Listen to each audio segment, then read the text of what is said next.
सोलह कारण भावना हम 24 नवंबर श्री बेचन भाई भक्ति भावना तथा आचार्य भक्ति भावना।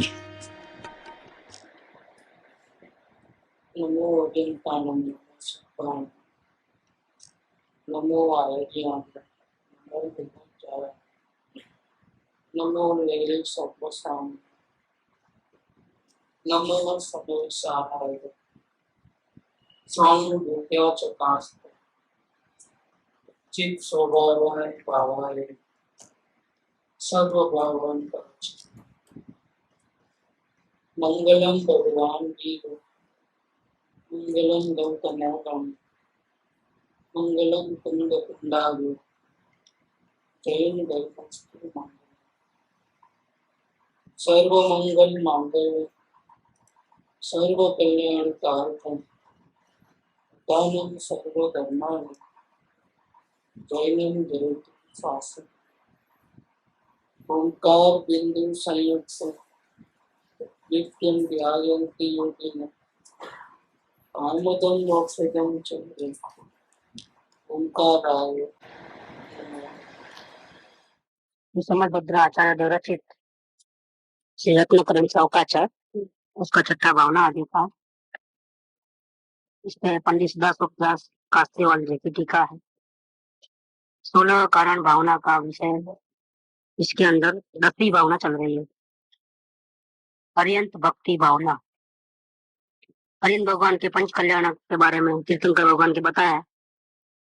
सभी जीव इसी प्रकार के पंच कल्याणक होते हैं ऐसा नहीं।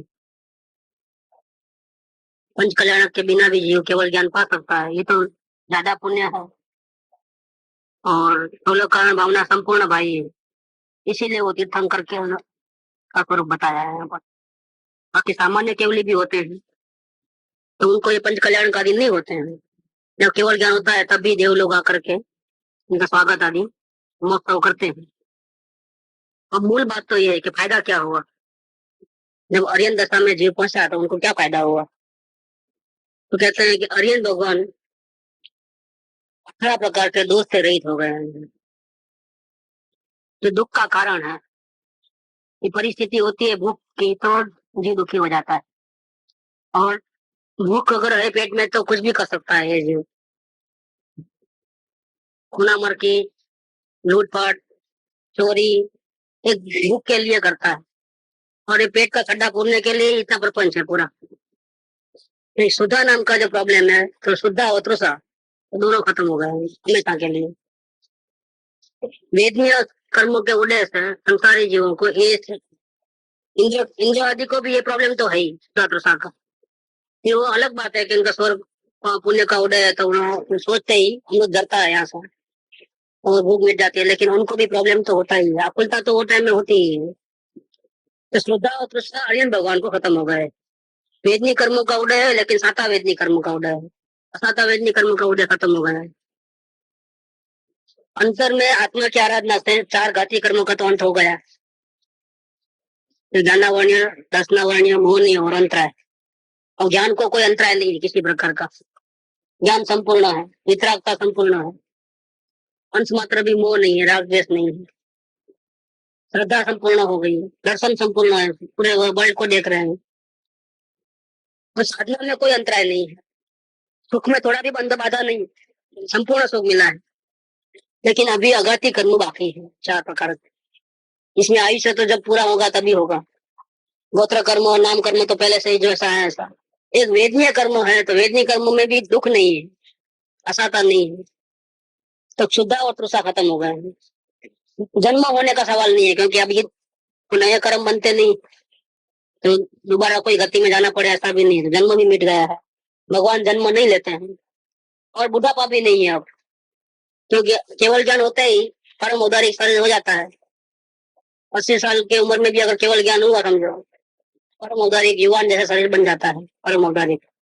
तो वृद्धावस्था भी खत्म हो गई और मरण भी नहीं, निर्वाण होता है। तो शरीर के परमाणु आखिरी जब ये पूरा होता है तब बिखर जाते हैं अपने आप और वो जीव सीधाले में चले जाता है। तो मृत्यु नहीं है, शरीर में कोई रोग नहीं होते हैं, क्योंकि शरीर ही इस प्रकार का हो गया है परम औदारिक। जैसे भूख और प्यास की तकलीफ नहीं है, ऐसे रोग आदि भी कोई नहीं है। शोक नहीं है। शोक तो जिसको आशा अपेक्षा होवे और फिर ऐसा नहीं होवे तो ही शोक होता है। शोक इसलिए नहीं है क्योंकि राग द्वेष ही खत्म हो गए, मोह ही नहीं रहा है, तो शोक भी नहीं होता है। मतलब चिंता में चिंता की लकीरें उनको नहीं रहती हैं, क्या करना ऐसा विचार उनको नहीं आता है। भय नहीं है उनको किसी बात का भी, क्योंकि अपना स्वरूप जो है जैसा है वैसा उनको प्रत्यक्ष अनुभव में आता है, निरंतर अनुभव में आ रहा है, तो भय नहीं है। और भविष्य में केवल ज्ञान होने वाला है जिस टाइम में, और घड़ी भी उनको केवल ज्ञान में मालूम पड़ रही है भी इतने साल के बाद चिदालय में जाने का है, तो किसी बात का कोई भय नहीं है। संपूर्ण सुख है तो भय काहे करेगा, और विस्मय नहीं है। पुद्गल की अजब गजब की रचना होती है, समोसरण देखे तो चक्कर आ जाए वैसा समोसरण। देवों के नाच गान, उनकी विक्रिया रुद्धि, संसार में क्या क्या उथल पाथल मच रही है, पूरा ज्ञान में आ रहा है, लेकिन विस्मय नहीं। एक एक अणु को, एक एक गणति को बराबर वो जानते हैं अपने स्वरूप से, तो उनको तो कोई विस्मय नहीं लगता है। पहले से ही मालूम है कैसा होने वाला है, फिर काय का विस्मय, तो विस्मय नहीं होता है। राग द्वेष उनको नहीं है वितरागता होने के कारण से। मोह नहीं है क्योंकि स्वरूप का भान है, वस्तु स्वरूप का भान है। नहीं है ठीक पना, अच्छा नहीं लगे ऐसा नहीं। चिंता नहीं है किसी बात की, भविष्य का कोई प्रॉब्लम ही नहीं है। स्वेद माने पसीना नहीं है, खेद माने कोई तकलीफ हो ऐसा भी नहीं है। मद नहीं है, अभिमान नहीं है, क्योंकि स्वरूप पूर्ण प्रकट हुआ है। स्वरूप तो ऐसा ही पहले से था, हमने नहीं जाना उसको। तो नया कुछ परिणति में चेंज आया तो उनको कोई अभिमान नहीं होता है, क्योंकि ये तो होना ही था। मद नहीं है, निद्रा नहीं आया, नींद नहीं आती है उनको, 24 आवर जागृत अवस्था में है। ये 18 प्रकार के दोष रहित अरिहंत की वंदना, स्तवन और ध्यान करो। ये समय दृष्टि को ऐसी भावना बातें हैं। पूर्ण शांति चाहिए तो पूर्ण शांति के लक्षण, इसमें से एक भी अगर है तो उतनी मात्रा में जीव को अशांति जरूर होती ही है, कोई भी भूमिका में हो। लेकिन ये सब इनको नहीं है, 18 दोष रहित है। ज्ञानी को अभिमान इसलिए नहीं होता है कि मेरा स्वरूप तो पूर्ण है। जैसा पहले से ही ऐसा था, तो मैं भूला था तो मेरे को नहीं मालूम था, तो आश्चर्य नहीं है कुछ। वेदन भी आता है तो आश्चर्य नहीं है, क्योंकि वो तो चल ही रहा है, तो मिलता ही कितना है, अंदर में तो चल ही रहा है पूरा।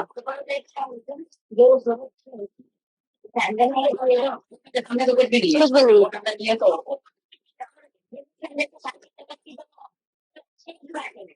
તમને મોક્ષ કયો નિજ શુદ્ધતા તે પામે તે पंथ, तो जिससे आत्मा में से विकार दुख निकल जाए परिणति में से संपूर्ण शुद्धता हो, तो वही मुक्ति है।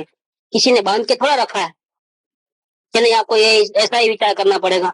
शरीर को कोई रोकेगा, विचारों को कैसे रोकेगा, कि आपको ऐसा ही विचार करना है वैसा नहीं करना है, कौन बोले। किसी ने बांध के नहीं रखा है, स्वतंत्र है जीव। कर्म बंधन करने में, कर्म से मुक्त होने में जीव स्वतंत्र है, किसी ने बांध के नहीं रखा है। लेकिन स्वयं अपने आप को दुखी करता है जाने से। अगर अपने स्वरूप का पता लग जाएगा तो दुखी नहीं होगा, तो मुक्ति हो जाएगी, उसका ही नाम मुक्ति है। तो इन 18 दोष रहित अरिहंत की वंदना, स्तवन और ध्यान करो। प्रत्यक्ष में है तो वंदना करना है और पूजा भक्ति करना है। प्रत्यक्ष में नहीं है तो प्रतिमा के द्वारा भी उनका वंदन वगैरह रहता है, उनकी भक्ति स्तवन वगैरह होता है, उनका ध्यान होता है। उनके ध्यान से अपने स्वरूप का ध्यान इजीली होता है। उनके ध्यान से पहले संसार का ध्यान मिट जाता है, तो डिस्टर्बेंसेस खत्म हो गया हुआ है 449 में। मल विक्षेप और अज्ञान, तो अज्ञान तो सदगुरु की कृपा से जानकारी मिल जाती है। मल माने अपनी मलिनता, वो अवलोकन से निकलती है। और विक्षेप कैसे निकलता है, भक्ति से निकलता है। तो वो तो दर्शनों की बात थी, या चारित्रमों की बात है। आर्यन भगवान की भक्ति करने से चारित्रमोवादी के जो विकल्प है, संसार संबंध जितना अटैचमेंट बाहर में अभी भी है, उपयोग जाता है, सब विक्षेप मिट जाता है। तो ध्यान करने की एक भूमिका अच्छी बन जाती है। जितना ध्यान मंदिर में भगवान के सामने होता है, उतना ध्यान घर में नहीं हो सकता है। भगवान को देखते ही वातावरण चेंज हो जाता है। तो निमित्त नैमित्तिक ऐसा संबंध रहता है। ये बात को इधर कहा है कि उनका स्तवन, उनकी वंदना, उनकी स्तवन और उनका ध्यान करो।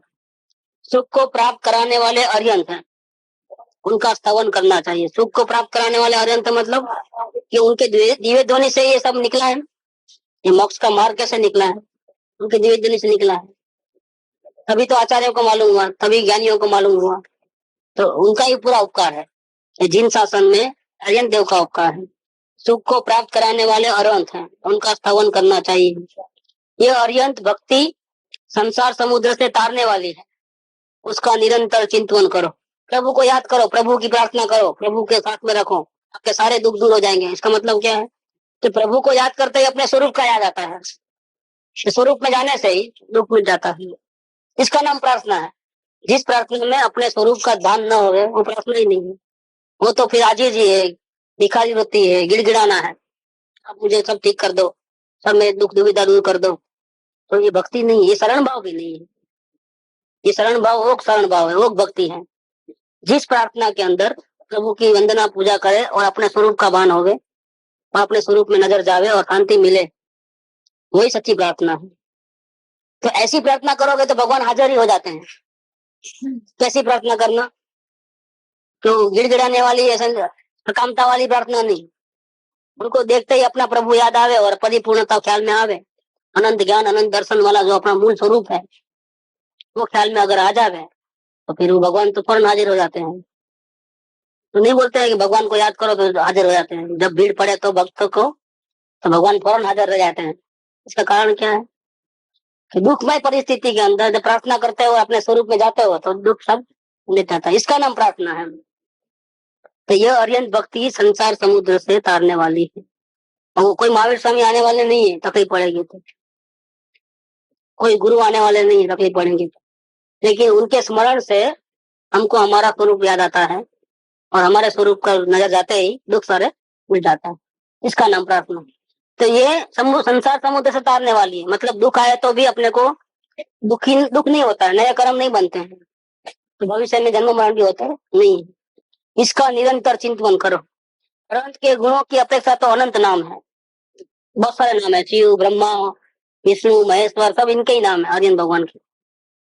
तथा भक्ति से भरे इंद्र ने भगवान का 1008 नामों द्वारा स्तवन किया है।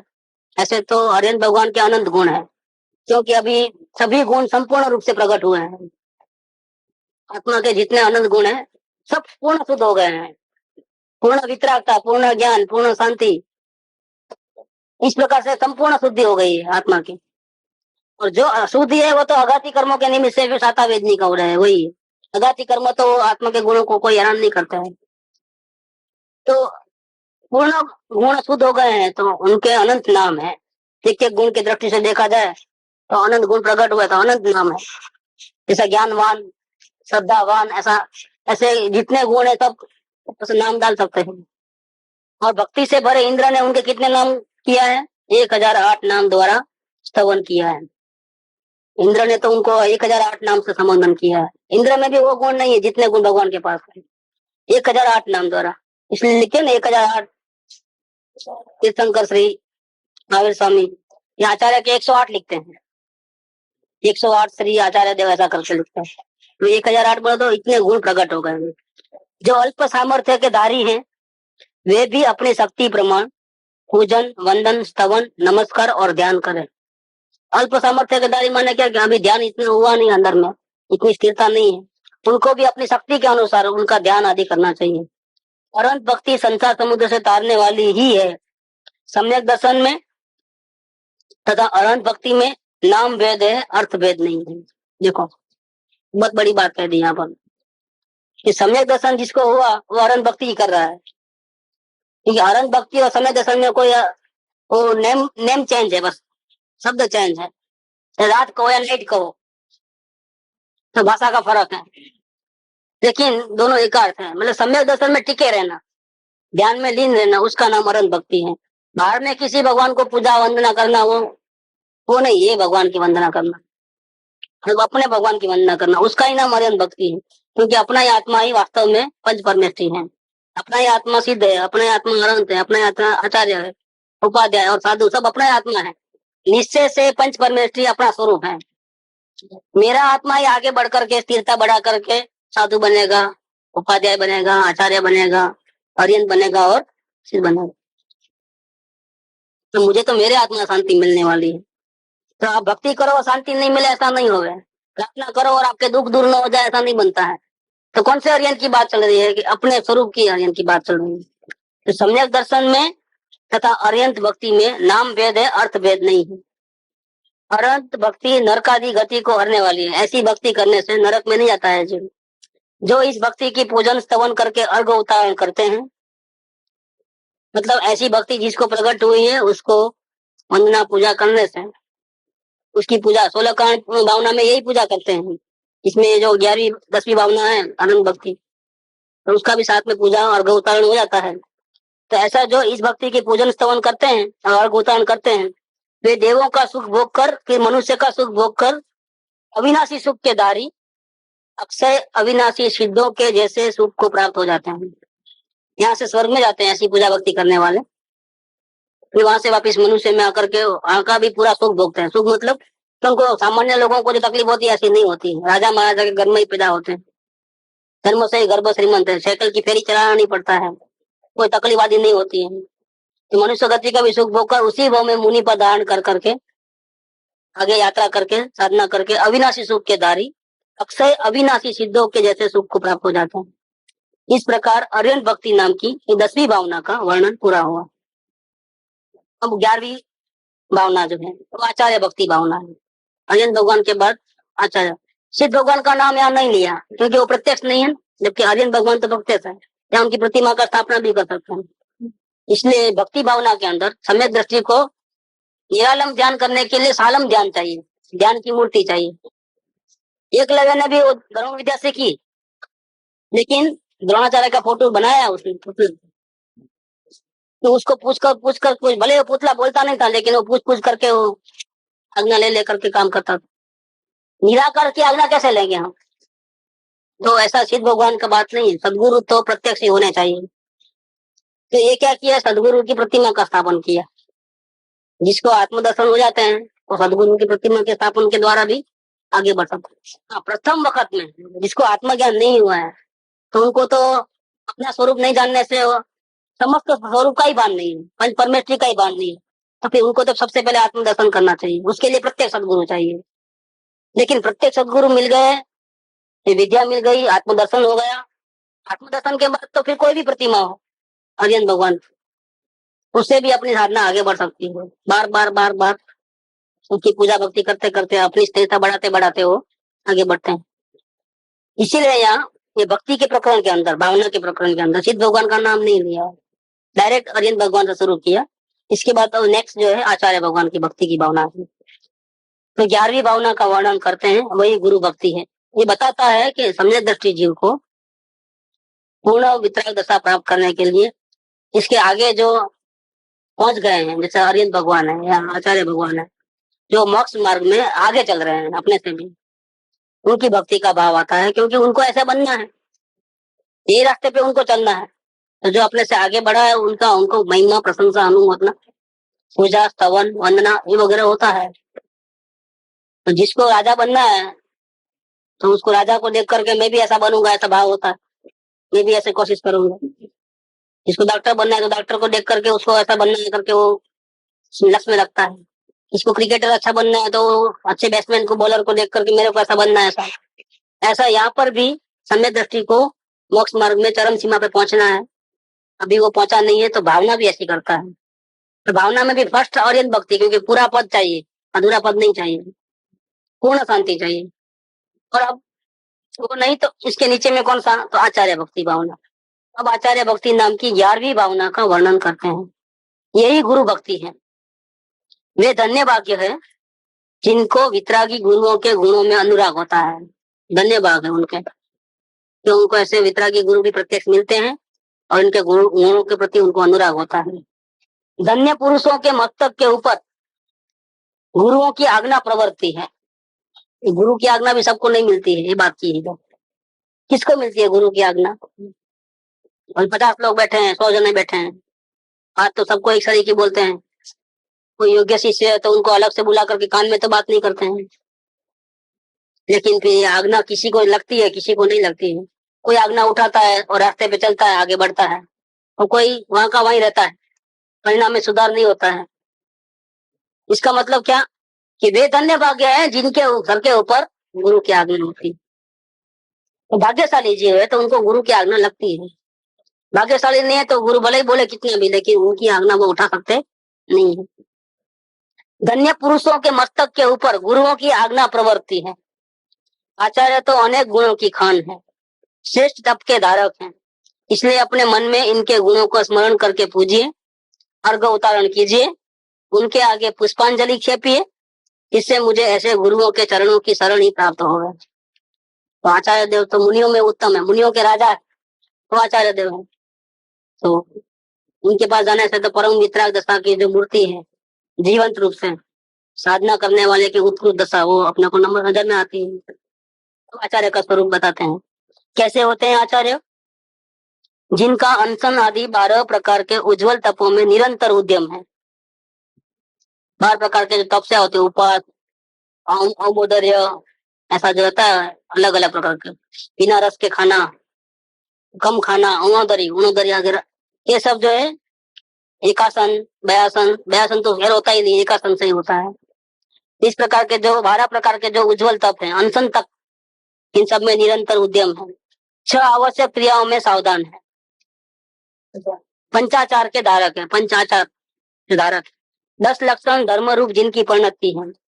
मन वचन काया की गुप्ति सहित है, 3 गुप्ति, मन गुप्ति, वचन गुप्ति, काया गुप्ति।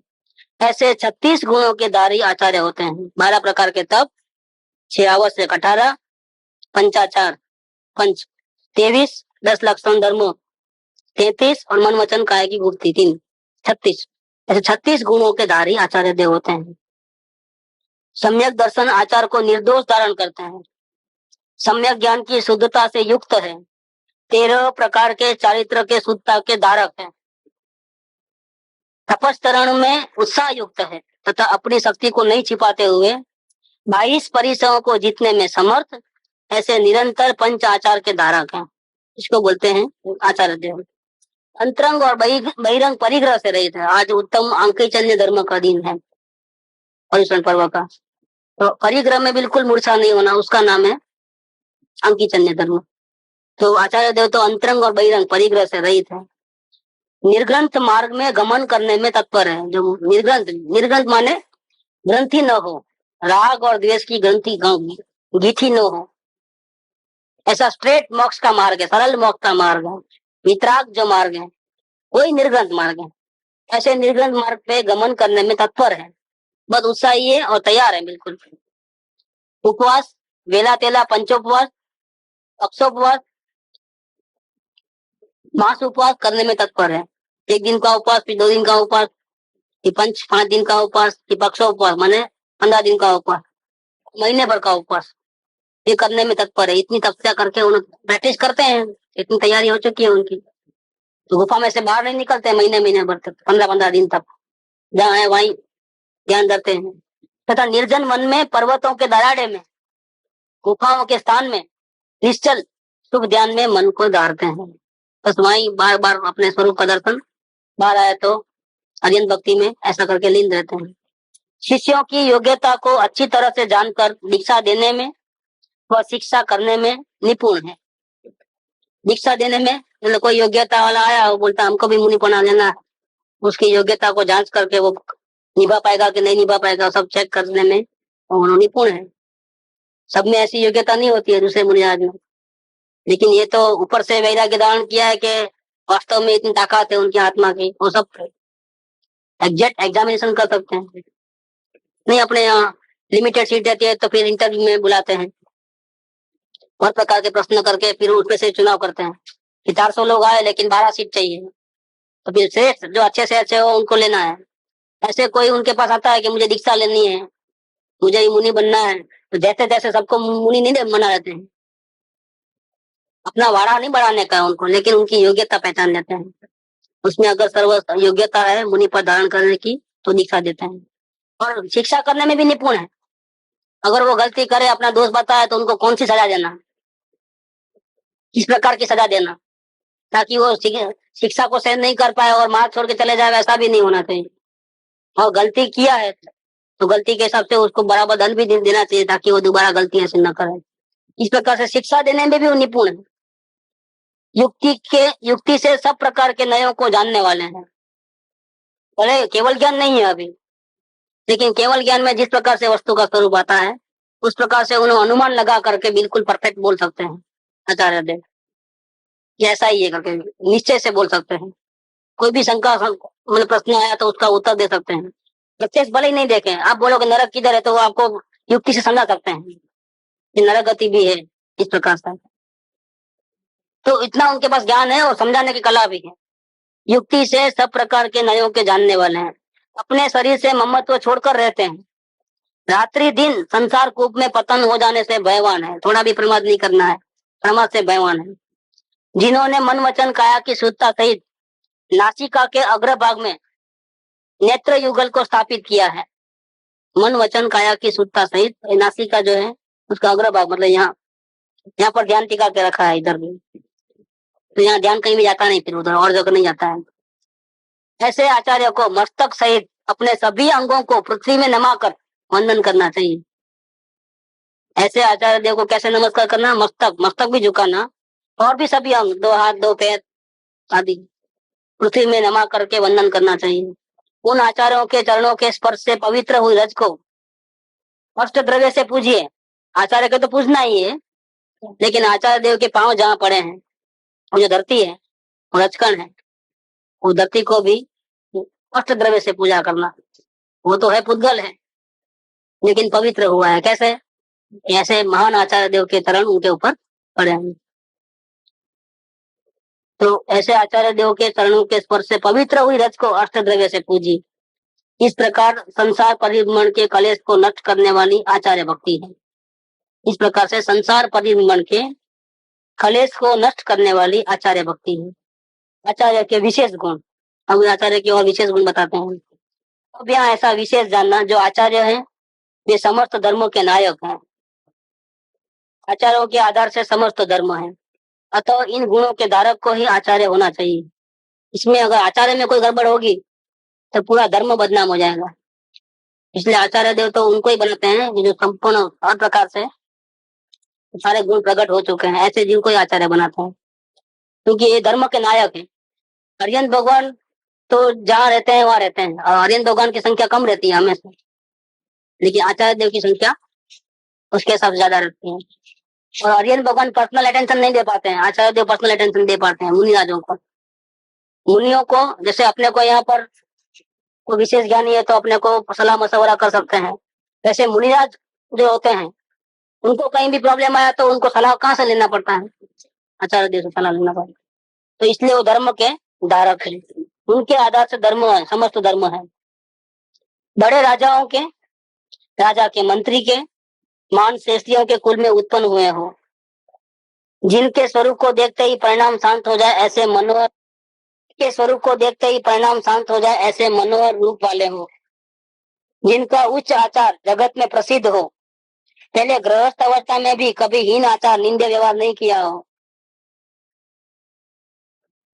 ऐसा इनका भी ऐसा है। आचार्य पे किसको बिठाते हैं कि बड़े राजा का या बड़े मंत्री, उस कुल में, महान कुल में पैदा हुआ हो, मनोहर रूप वाला हो, जिसका उच्च आचार जगत में प्रसिद्ध हो, पहले गृहस्थ अवस्था में भी कभी हीन आचार निंदा व्यवहार नहीं किया हो। नहीं, इलेक्शन में वही खड़े रहता है जो कभी जिसके ऊपर कोई आरोप नहीं लगा हो, ऐसा नहीं हुआ। नहीं, ऐसा इधर भी इस प्रकार से। वर्तमान भोग संपदा छोड़कर विरक्तता को प्राप्त हुए हो, लौकिक व्यवहार तथा परमार्थ के ज्ञाता हो। सिर्फ आत्मा के बारे में जानकारी ऐसा नहीं, सामाजिक व्यवस्था, दुनियादारी का भी पूरा नॉलेज उनको होता है हर प्रकार का। कि लौकिक व्यवहार और परमार्थ के ज्ञाता हो, बुद्धि की प्रबलता तथा तप की प्रबलता के धारक हो। बुद्धि में भी आगे हो सबसे, और तप में भी बहुत प्रबल धारक हो। संघ के अन्य मुनियों से जैसा तप नहीं बन सके वैसे तप के धारक हो, बहुत उत्कृष्ट तप कर सकते हो, बहुत काल के दीक्षित हो। मतलब ऐसा नहीं कि आज ही दीक्षा लिया और आज ही आचार्य बना, ऐसा नहीं। इस लाइन में बहुत अनुभवी, मतलब बहुत लंबे समय तक मुनि अवस्था में रहे हो, बहुत काल तक गुरुओं का चरण सेवन किया हो। देखो कि लंबे समय तक रहे हैं तो उनके भी कोई गुरु थे तो उनके चरण सेवन उन्होंने किया है। वचन में अतिशय सहित हो, वचन में भी बहुत जादू भरे वचन होते हैं कि उनके सुनते ही, उनसे बात करते ही अपना तो आधा दर्द तो वहीं गायब हो जाए, ऐसा इस प्रकार की। वचन में अतिशय सहित हो, जिनके वचन सुनते ही धर्म में दृढ़ता हो जाए, संशय का अभाव हो जाए, जो संसार शरीर भोगों से दृढ़ निश्चल विरागता वाले हो, सिद्धांत सूत्र के अर्थ के पारगामी हो, इंद्रियों का दमन करके इसलोक परलोक संबंधी भोग विलास रहित हो, देहादि में निर्ममत्व हो, महाधीर हो, उपसर्ग परिश्रमों से जिनका चित्त कभी भी चलायमान न हो। यदि आचार्य ही विचलित हो जाए तो सकल संग भ्रष्ट हो जाए, धर्म का लोप हो जाए।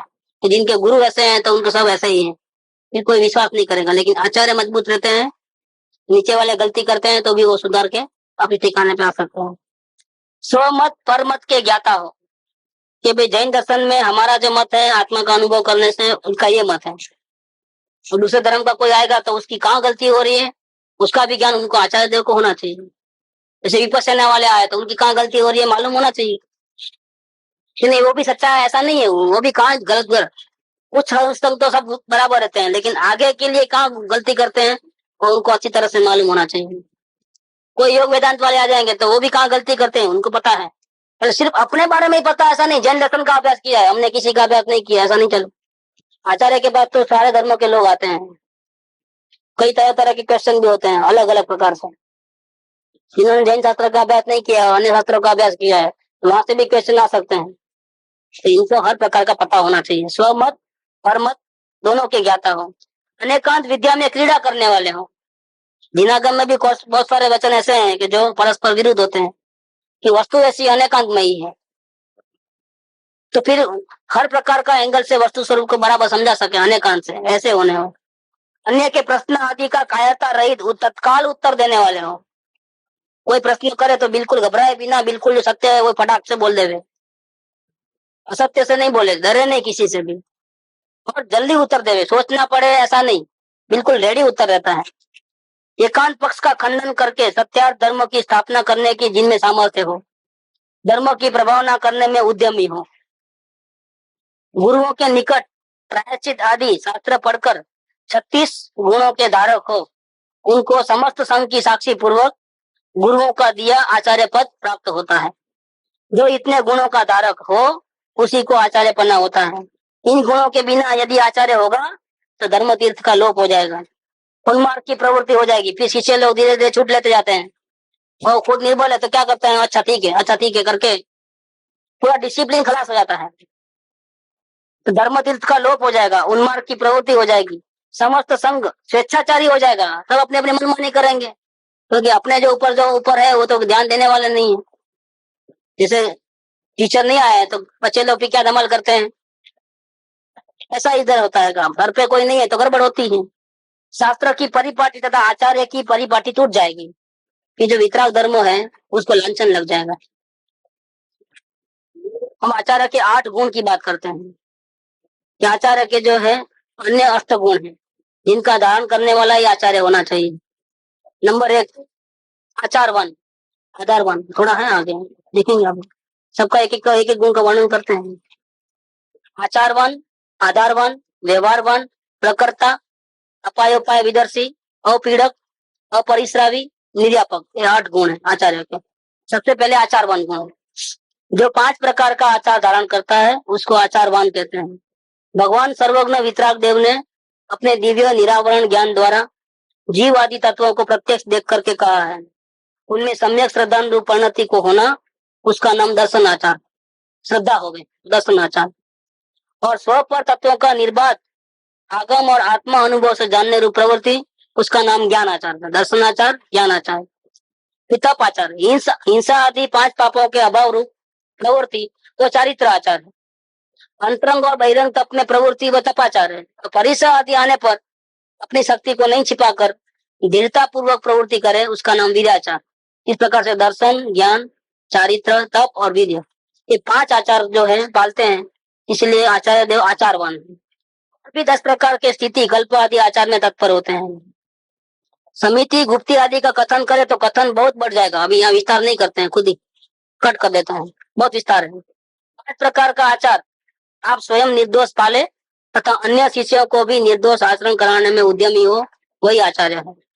ऐसा नहीं कि अब वो उसका को भोगेगा। हमारे संघ में तो जिसको ठीक से रहना है रहे, नहीं रहना है तो उनकी मर्जी, भले न नरक में जाना जावे, ऐसा नहीं होता है। आचार्य देव को विशेष करुणा होती है कि अपने जो साधर्मी जो संघ के जो अन्य मुनि हैं, अगर वो गलती करते हैं किधर तो उनको फौरन बोल देते हैं कि ऐसा नहीं ऐसा करो आप, और उनको अधिकार भी है। हमको अधिकार नहीं है लेकिन उनको अधिकार, कि वो बोल सकते हैं और ध्यान भी रखते हैं इसमें कि कोई नीचे न गिर जाए।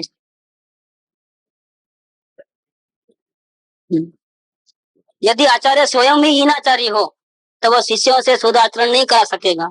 जो हीनाचारी होगा वो आहार विहार उपकरण वस्तिका आदि अशुद्ध ग्रहण करा देगा। जो स्वयं ही आचार्य होगा तो वह शुद्ध उपदेश भी नहीं कर पाएगा।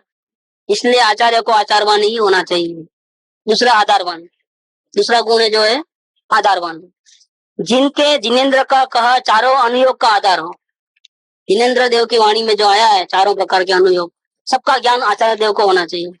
शादवाद विद्या का पारगामी हो। शब्द विद्या, न्याय विद्या, सिद्धांत विद्या का पारगामी हो। मतलब एक एक शब्द के अलग अलग अर्थ होते हैं, सबका ज्ञान उनको होता है। और न्याय भी बराबर समझ में आता है, ऐसा न्याय और सिद्धांत भी होता है। प्रमाण न्याय निक्षेप द्वारा और स्वानुभव के द्वारा भली प्रकार से जिसने तत्वों का निर्णय किया हो वह आधारवान है।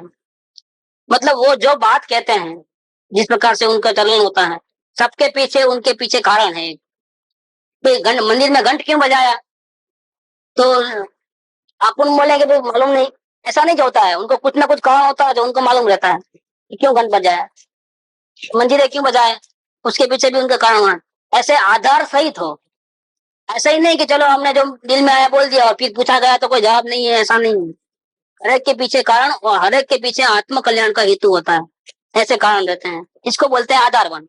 आचारवान में बाहर की क्रिया है, दर्शन ज्ञान चारित्र तप वीर्य, और आधार के पीछे बैकग्राउंड है। बैकग्राउंड में तो जिनेन्द्र देव ही है और जिनेन्द्र देव के चार अनुयोग हैं परमागम। और तो इसलिए वो जो भी बात कहते हैं इसके पीछे उनका बिल्कुल बैकग्राउंड रहता है, ऐसा नहीं कि आधार से बोल रहे हैं।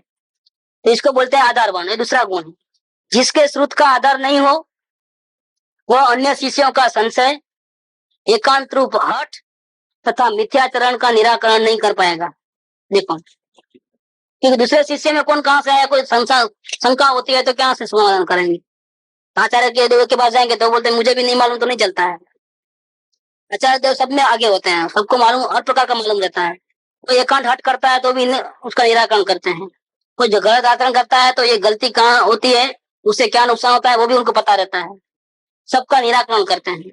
अनंत अनंत काल से परिभ्रमण करते आए जीव को अति दुर्लभ मनुष्य जन्म की प्राप्ति, उसमें भी उत्तम देश, जाति, कुल, इंद्रियों की पूर्णता, दीर्घ आयु, सत्संगति, श्रद्धा, ज्ञान, आचरण, ये उत्तर उत्तर दुर्लभ संयोग पाकर यदि अल्प ज्ञानी गुरु के पास रहने वाला शिष्य हुआ तो वह सत्यार्थ उपदेश नहीं प्राप्त करने के कारण अपने स्वरूप यथार्थ नहीं जानकर संशय रूप हो जाएगा तथा मोक्ष मार्ग को अति दूर अति कठिन जानकर रत्नत्रय मार्ग से विचलित हो जाएगा। देखो, सब कुछ सुविधा है लेकिन गुरु ठीक नहीं है। सब बराबर, यहाँ तक एक अनंत अनंत काल में एक तो मनुष्य जन्म मिलना मुश्किल, उत्तम देश मिलना मुश्किल, उत्तम जाति, उत्तम कुल, इंद्रियों की पूर्णता, लंबा आयुष्य, सत्संगति, श्रद्धा, ज्ञान, आचरण, और ये सब बराबर होने पर भी जो गुरु अगर गड़बड़ है तो पूरा मामला गड़बड़ हो जाता है। क्योंकि हम किसी को फॉलो करते हैं, हम आगे बढ़ते जाते हैं तो आगे वाले को देख देख करके जैसा वो करता है वैसा हम करते हैं।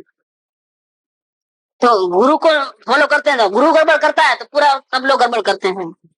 इसलिए गुरु को तो बिल्कुल परफेक्ट होना चाहिए इस मार्ग के अंदर।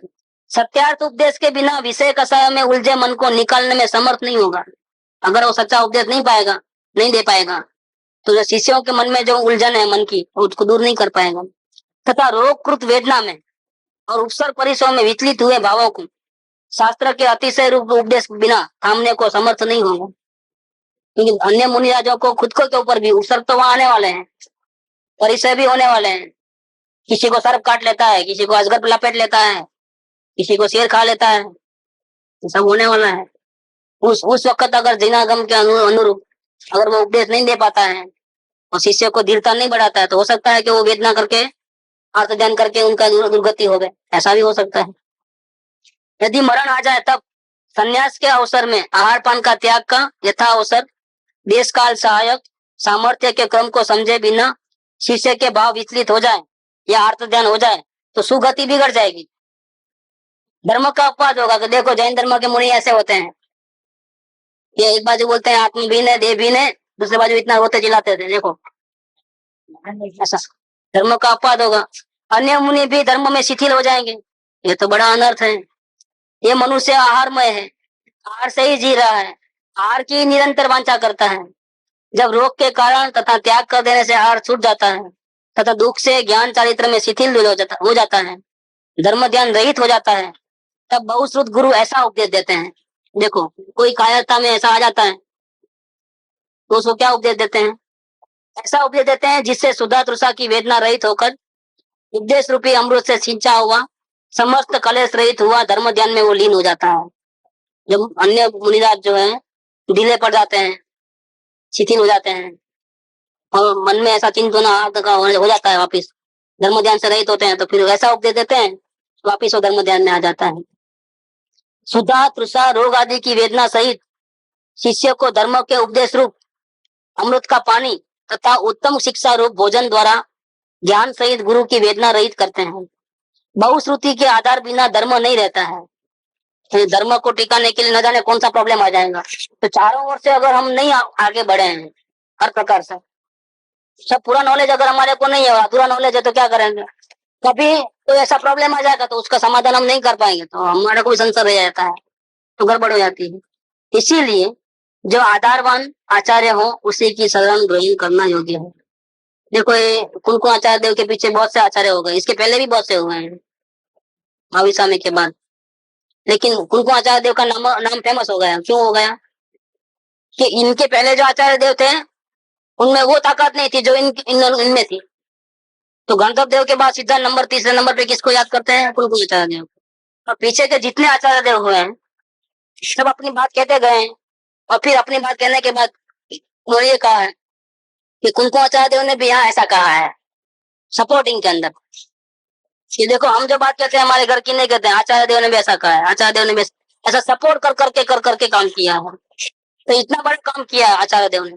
ये 5 परमागम की रचना हुई और इसके बाद भी सभी बड़े बड़े आचार्यों ने ऐसा कहा है कि अगर कुंकु भगवान ने ये शास्त्र नहीं बनाए होते, नहीं रचे होते, तो हमारा क्या होता था, हमको कौन रास्ता बताया था। तो ये बहुश्रुत थे, उनको चारों ओर का नॉलेज था, आत्मा के अनुभवी थे और बहुत आगे साधना कर चुके थे।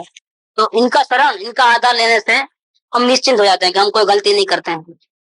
अगर अनजाने में कोई कदम उठाया और वो शास्त्र सम्मत नहीं है तो गलती भी हो जाएगी, लेकिन हमने जो कुछ भी किया है आगे शास्त्र में लिखा है, आचार्य देव ने कहा है, उनकी आज्ञा से किया है, फिर हमको संशय नहीं रहता है कि कहीं हम गलत तो नहीं चल रहे हैं, क्योंकि बहुत से प्रॉब्लम आगे भी आ सकते हैं। तो यदि शिष्य वेदना से दुखी हो रहा हो तो उसका शरीर सहलाना, हाथ पैर मस्तक दाबना, मीठे शब्द बोलना इत्यादि द्वारा दुख दूर करे। ये आचार्य करते हैं। देखो, नहीं मैं तो गुरु हूँ तो मैं तो शिष्य को ऐसा नहीं करूंगा और दूसरे शिष्य को बोलूंगा कैसा कर, ऐसा नहीं चलता है। स्वयं सेवा करता है। वो वेदना से दुखी हो रहा हो तो उसका शरीर सहलाना, हाथ पैर मस्तक दाबना, देखो गुरु होने पर भी मीठे शब्द बोलना इत्यादि द्वारा दुख दूर करें। पूर्व में जो अनेक साधुओं ने घोर परिसर सहकर आत्मकल्याण किया, उनकी कथा कहकर देह से भिन्न आत्मा का अनुभव कराकर वेदना रहित करें। हे मुनि, अब दुख में धैर्य धारण करो। संसार में कौन कौन से दुख नहीं भोगे।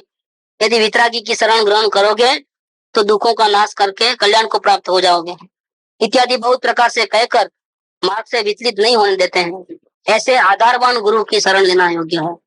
तो आचार्य के 2 गुण हमने अभी लिए, कल से फिर बाकी के 6 लेंगे। तो 8 गुण में 2 गुण आचारवान और आधारवान। ऐसे आचार्य हो कि जिनकी बात का हम आधार ले सके। भाई देखो, हमने बात कही है, नहीं आपकी बात उठी है, नहीं वो भी ऐसा कहते हैं, इतने बड़े आचार्य भी ऐसा कहते हैं, ऐसा हम आधार ले सकते हैं। जैसे अवलोकन की बात चलती है तो अवलोकन की बात तो घर से कहां से नहीं निकाली, तो हमारे पास प्रमाण है, कृपावड़े का प्रमाण है, गुरुदेव की बात का प्रमाण है। ऐसा जो बड़े प्रसिद्ध ज्ञान है उनका प्रमाण है, उनके वचन में भी ये बात है, उनको घर की बात नहीं करते हैं।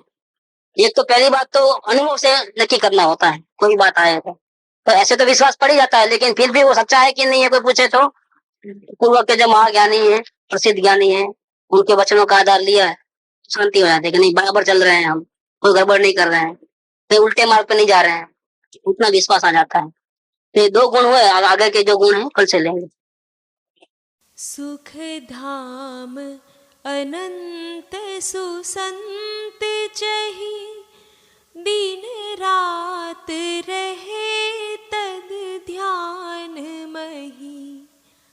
प्रशान्ति अनन्त सुधामय जे प्रणमो पद ते वरते जयते प्रणमो पद ते वरते जयते प्रणमो पद ते वरते जयते।